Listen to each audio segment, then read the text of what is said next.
අයිබෝන් නංචක අත අස්සෙන් පටලලා පුංචි වැඩක් දාන්න. ඒ කියන්නේ මෙන්න මේ වගේ වැඩක් දාන්නේ කොහොමද? අද අපි ඒ ගැන කතා කරමු. ඉතින් ඇත්තටම අද අපිට කතා කරන්න තියෙන අපේ නංචකු කොම්බෝ වලදී අපිට නිතරම උවමනා වෙන ඒවා ලස්සන කරගන්න තියෙන හරිම සරල ටෙක්නික් කීපයක්. රයිට්. අපි අපේ පළවෙනි ටෙක්නික් එකට යමු. මේකෙදි අපි කරන්නේ නංචක අත අස්සෙන් පටලන එක. අත අස්සෙන් පටලනවා කියන්නේ පටලනවා වගේ පේන්න තමයි ගොඩක් වෙලාට මේක කරන්නේ. අපි පළවෙනි ටෙක්නික් එකේදී අපේ නංචක සාමාන්‍ය විදියට මෙන්න මෙහෙම කිහිල්ල තියාගන්නවා. මෙන්න මේ විදියට. දැන් අපි නිකන් මෙහෙම නංචක උඩට ගන්නවා පහළට ගන්නවා. මේක අපිට සාමාන්‍ය සරල ටෙක්නික් කියන්නේ අපි නිතරම ප්‍රැක්ටිස් කළා. දැන් කරන්නේ අපේ මේ නිදහසේ තියෙන අත පාවිච්චි කරනවා මේක උඩට ගද්දි. අපි මේ අපේ මේ අත නංචකයි මේ අතයි අතර තියෙන අතරට මෙහෙම රිංගනවා. අපි මෙන්න මේ අතරට මේ අත රිංගනවා. රිංගලා මෙතනින් පොඩ්ඩක් උඩට මේක අදිනවා. චුට්ටක් උඩට මෙහෙම අදිනවා. මේ උඩට අදින එකෙන් මෙතනින් මේක කරකවලා ආපස්සට මෙතෙන්ට ගේනවා. මෙතනින් අපි නංචක මෙතනින් මෙහෙම විදලා මෙහෙම කරකවලා මෙතෙන්ට අල්ලන ටෙක්නික් එකටම අපි මෙන්න මේක උඩට උස්සන කෑල්ලක් අමුතුවෙන් ඇඩ් කරගන්නවා. ඒ කියන්නේ අපි පොඩි කෑල්ලක් මේකට එකතු කරගන්නවා. අපි අපේ නිදහසේ තියෙන අත මෙතෙන්ට දාන ගමන් මෙහෙම උස්සනවා. එහෙම නැත්නම් අදිනවා උඩට. ඒ ඇදිල්ලත් එක්ක මෙතනින් තල්ලු කරලා නිකන් දමලා ගැහුවා වගේ කොහොම තල්ලු කරලා දානවා. අන්න ඒකේ තමයි මේකේ වේගය හැදෙන්නේ.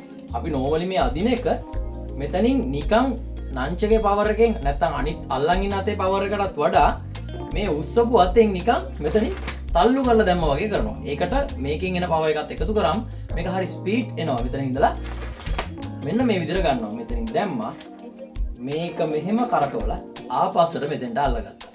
ඉතින් අපේ ඊළඟ ටෙක්නික් එක මේකත් අපි කලින් කරපු ටෙක්නික් එකටම ගොඩක් සමානයි. අපි ඒකදි කරේ නංචක මෙතන තිබිලා මෙතනින් ඇදලා දාන එක ඒ පැත්තේ කිහිල්ලටම ගත්ත එකනේ.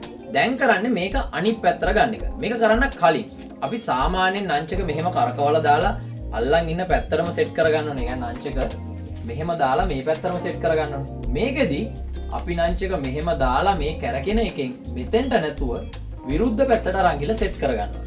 නංචක මෙහෙම තිබිලා මෙතනින් කැරකිලා එන එක මෙහෙම ඇවිල්ලා මේ පැත්තට සෙට් කරගන්නවා. මෙතන තිබිලා මෙහෙම කැරකැවිලා මෙතනින් සෙට් කරගන්න. මතක තියාගන්න අත් දෙක අතර ටයිමිංగ్ සෙට් එක. මෙහෙම නැත්තම් අත් දෙක අතර අතට අත හොඳට තේරෙන්න ඕනේ. එහෙම නැතුණු මේ ටෙක්නික් එක කරගන්න බෑ. මොකද ටයිමිං අවුලක් වුණොත් අපි මෙතන තිබිලා නංචක මෙහෙම අරගෙන එනකොට මේ අතේම නම් ඒකේ අතර සෙට් වෙනවනේ. හැබැයි මේක යන්නේ අනිත් පැත්තට. එතකොට මෙතනින් එනකොට මෙතනින් හරියට අල්ලගන්න බැරි වුණොත් මේක පල්ලෙහාට මෙහෙම වැටෙනවා. එහෙම වුණොත් වැඩේ අවුල්. රයිට්. දැන් අපි මේ ටෙක්නික් එක මෙතනින් මෙහෙම කරකවලා මේ පැත්තට අල්ලගන්න එකට අපේ අත සෙට් කරනවා. ඒ කියන්නේ කලින් කරේ අපි මෙතනින් උඩට ඇදලා මෙහෙම කරකවලා ඒ පැත්තටම ගත්තේ. දැන් කරන්නේ මෙතනින් මෙහෙම උඩට අදින ගමන් මෙතනින් කරකවලා මේ පැත්තට ගන්න. චූටිම වෙනසයි තියෙන්නේ. ඒ කියන්නේ හරියටම කිව්වොත් මේක අත් දෙක එහෙම නැත්නම් මේ සෙට් වෙන කිහිලි දෙක මාරු කරන එක විතරයි කරන්නේ. මෙතන තිබුණා මෙතනින් ඇදලා කලින් ටෙක්නික් එක වගේමයි මෙතනින් අදින එක කරන්නේ. මෙහෙම ඇදලා මෙතනින් කරකවලා විරුද්ධ පැත්තට සෙට් කරගන්න. අපිට මේ ටෙක්නික් දෙකම ඕන නම් මාරුයි මාරුට මේ පැත්තට දැම්මා ආයි මේ පැත්තට දැම්මා. මේ විදිහට කරන්න පුළුවන්. අපේ ඊළඟ ටෙක්නික් එක. දැන් අපි නංචක කරකවලා මේ පැත්තට දාගත්තා සහ මේ පැත්තට දාගත්තා. එතකොට මේ පැත්තේ තියෙන එක ආයි මෙහෙට ගන්න කොහොමද? රයිට්. අපි මෙතන තිබිලා මේ විදිහට කරකවලා මෙහෙට දාගත්තා. එහෙම නැත්නම් අපි නෝමලි නංචක දාලා මෙතන සෙට් කරගත්තා කියලා හිතන්නකො. දැන් අපිට මෙතනින් නංචක නිකන් ඇදලා ගන්න පුළුවන්. ඕන නම් නිකන් පහළට දාන්න පුළුවන්. එහෙම නැත්නම් මෙතනින් මේක උඩට විදලා මෙහි කරකවලා ගන්න පුළුවන්. මෙතනින් මේක උඩට විදලා මෙහෙම කරකවලා ගන්න පුළුවන්. මෙන්න මේකට අපි අපේ අත දානවා අර කලින් විදියට. මේ කියන්නේ නංචක මෙතන තිබිච්ච එකට. ඒ පැත්තෙම අත. ඒ පැත්තෙම අත මේ යටින් උස්සනවා. ඒ උස්සද්දී මේ නංචක අල්ලන් ඉන්න අතට එළියෙන් නෙමෙයි ඇතුලෙන්. මේ නංචක අල්ලන් ඉන්න අතයි අපේ ඇඟයි අතරින් තමයි මේ ඇතුලෙන් තමයි මේ හිඩස ඇතුලෙන් තමයි අත ඉස්සෙන්නේ. මේක ඉස්සිලා මෙතන ගුලි කරගන්න එහෙම නැත්නම් ගැට ගහ ගන්න වගේ දෙයක් කරනව නෙමෙයි. මෙතනින් පොඩි එකක් පොඩි ගැම්මක් පොඩි තල්ලුවක් පොඩි පුෂ්යක් දෙනවා අපි. මේක මෙහෙම අරන් යන්නේ. එතකොට මේක සෙට් වෙන්නේ මෙහෙට නෙමෙයි මෙන්න මේ හරියට. මෙතනින් කරකවලා ගන්නවා. මතක තියාගන්න මේක ඇදෙන්නේ ළඟින්. මෙන්න මේකෙදි නංචක මෙහෙම තිබිලා එනකොට මේ ඇදෙන එක ඇවිල්ලා මෙහෙම නිකටේ වදින්න පුළුවන්. ඉතින් එහෙම වුණොත් ටෙක්නික් එක හරිම අවුල්. මොකද ඔයාලා නංචක මෙහෙම තියාගෙන මෙතනින් මෙහෙම අදිනකොට මේක ළඟ වැඩි වෙලා මෙහෙම ඇවිල්ලා නිකට වැදුනොත් අපි බෙල්ල පිටිපස්සට ගැස්සෙනවා. එතකොට අපේ ටෙක්නික් එක හරිම කැතර පේනවා. මේක බෙල්ල ගැස්සුනේ නැතත් වැදුනේ නැතත් බයට මෙහෙම ඇදුනත් ඒක පොඩ්ඩක් අවු. ඒ නිසා අපි මේක මෙතනින් ගන්නකොට මේක චුට්ටක් අතත් එක්ක ඉස්සරහට අරන් යනවා. එතකොට මේක වදින්නේ නැහැ. මෙන්න මේ ඉස්සරහින් තමයි මෙහෙම කරකවල ගන්න. ලන්ච් එක මෙතන තිබුණා. මේ අත මෙතන අතරින් දැම්මා. මෙතනින් පොඩ්ඩක් ඉස්සරහට යන ගමන් මෙතනින් කරකවලා මේ විදිහට ගත්තා. රයිට්. අපිට ටෙක්නික් එක මෙතන තිබුණා. මේ විදිහට දාලා ගන්න පුළුවන්. දැන් අපිට අර කලින් කරපු ටෙක්නික් ටික ඔක්කොමත් එක්ක, ඒ කියන්නේ මෙතනින් දාලා මෙහෙම කරකවන්නත්, මෙතනින් දාලා මේ පැත්තට ගන්නත්, ආයි දාලා මේ පැත්තට ගන්නත්. මේ තුනම එකට කරන්න පුළුවන්. ඉතින් අපේ ඊළඟ ටෙක්නික් එක මෙච්චර වෙලා අපි කරේ මේ නංච් එක මෙහෙම දිවිච්චක් උඩට ඇදපු එක. එහෙම නැත්නම් මෙතනින් දාලා උස්සලා කරකවපු එක. දැන් අපි කරන්නේ මේක යටට තද කරන එක. මෙන්න මේක කරන්න කලින් මම ඔයගලන්ට පොඩ්ඩක් රෙකමන්ඩ් කරනවා වැඩක්. ෂෝට් ස්ටික් එකක් අරගන්න. ෂෝට් ස්ටික් එකක් අරගෙන පොඩ්ඩක් try කරන්න මම මෙන්න මේ කියන වැඩේ.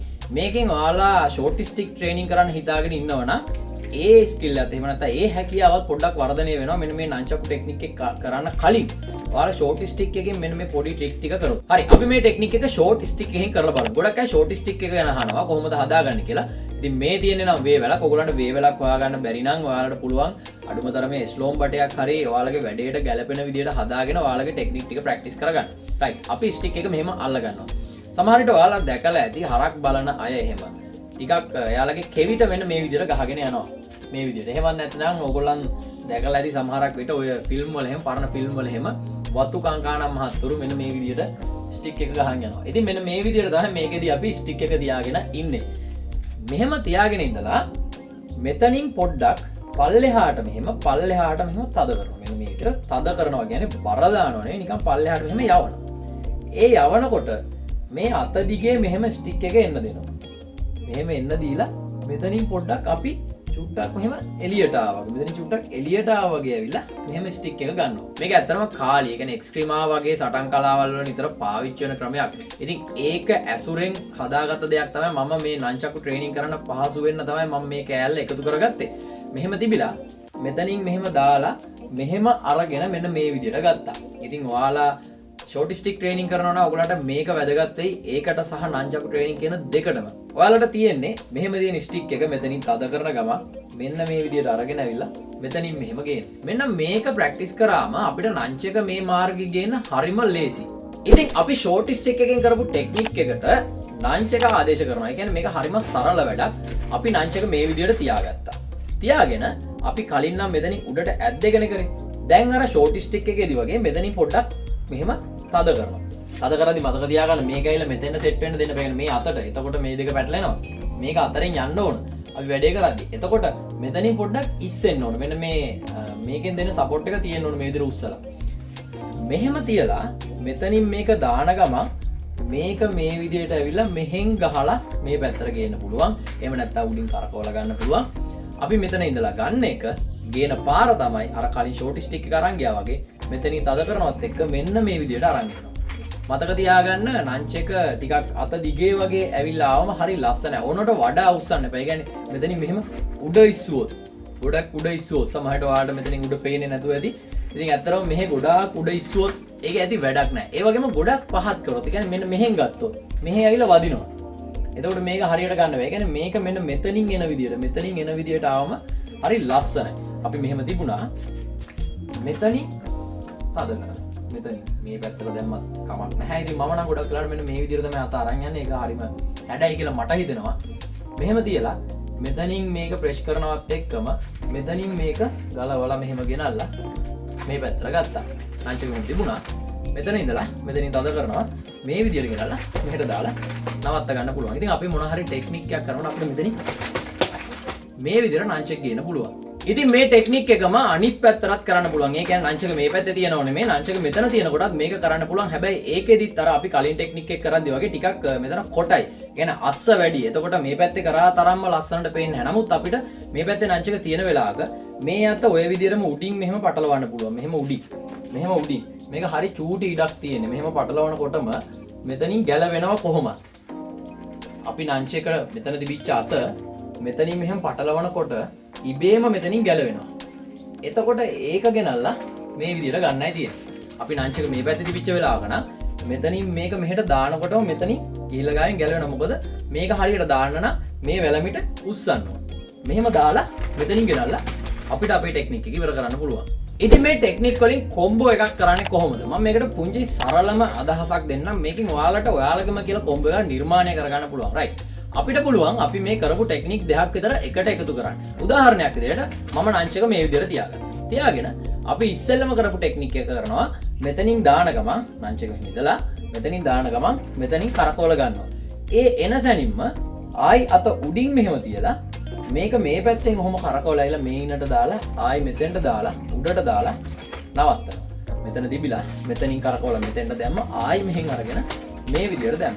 ඉතින් මේක මේ ටෙක්නික් විතරක්ම නෙමෙයි. ඔයාලා කරන වෙන වෙන ටෙක්නික් මේකට එකතු කරලා මේන් කැලකුත් දාගෙන ලස්සන කොම්බෝ එකක් ඔයාලටම හදාගන්න පුළුවන්. දැන් කරපු ටෙක්නික් එක ඔයාලට තවත් පැහැදිලි වෙන මම චුට්ටක් මේක පැත්තරත් කරලා පෙන්නනවා. අපි නංච් එක මේ විදිහට තියාගෙන පළවෙනි එක තමයි මෙතනින් උස්සලා මෙහෙම දානවා.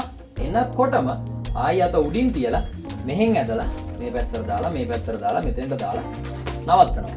මේ පැත්තෙන් බැලුවත් මෙහෙම ඉඳලා මෙතනින් උස්සලා කරකවලා දානවා. එනකොටම ආයි උඩින් තද කරනවා මෙහෙ ඇදලා මෙහෙට දාලා නවත්තනවා. ඉතින් මේ වගේ ටෙක්නික් හරිම ලස්සනයි සහ කොහොමද කරන්නේ කියලා හිතා ගන්න බෑ. මෙන්න මේක තමයි ටෙක්නික් එක. ඉතින් අද අපි කතා කරේ නංචක්කු ට්‍රේනින් වලදී නංචක්කු කොම්බෝ ටෙක්නික් එහෙම කරද්දී නිතරම උවමනා වෙන ටෙක්නික් එකක් ගැන. අද වීඩියෝ ගැන ඔයාලා මොකද හිතන්නේ? අනිවාර්යෙන් ඔයාලගේ අදහස පල්ලෙන් කමෙන්ට් කරන්න අමතක කරන්න. ඒ වගේම ඔයාලා තවමත් මම සබ්ස්ක්‍රයිබ් කරලා නැත්නම් අනිවාර්යෙන් සබ්ස්ක්‍රයිබ් කරන්න, බෙල් අයිකන් එක ක්ලික් කරන්න. ඒ වගේම අද වීඩියෝ එක හොඳයි කියලා ඔයාලා හිතනවා අනිවාර්යෙන් ලයික් කරලා ෂෙයා කරන්නත් අමතක කරන්න එපා. ඉතින් දිගටම රැඳිලින යකා මාස්ටර් එක තවත් මේ වගේ සුපිරිම වීඩියෝ එකකින් නැවත හමු වෙමු.